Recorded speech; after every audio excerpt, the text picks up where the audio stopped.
Hey, it's me, Destin. So to fly slow is one of the more difficult things to do because you don't have as much airflow over your control surfaces. To fly at 0 air velocity is the hardest thing to do of all. Over the past weekend, I've been making observations of hummingbird flight in my backyard. So let's look at my observations, then we'll come back and we'll look at the science of how hummingbirds fly. You're getting smarter every day.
So what does olive oil and lasers have in common?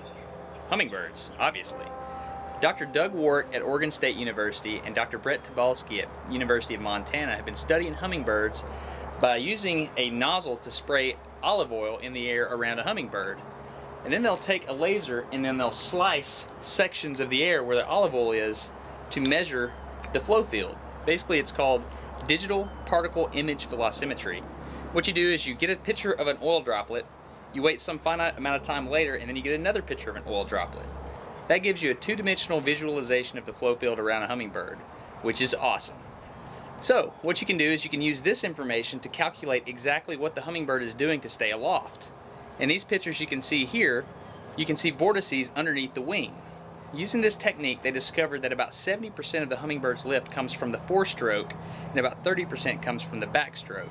It's not 50-50 like I used to think it was. Another thing I observed is when a hummingbird would come into the feeder, right before he'd get there, he would make this tail flick. I didn't know what that was, so I called Dr. Warwick and asked him.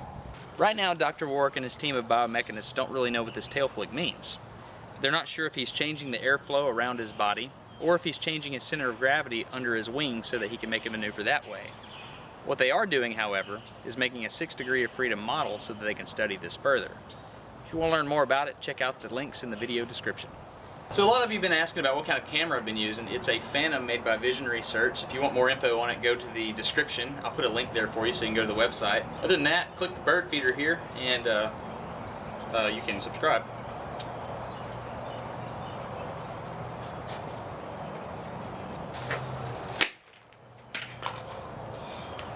Just subscribe by clicking the link below, and I hope you're getting smarter every day. If you're not, that's some good stuff. Oh.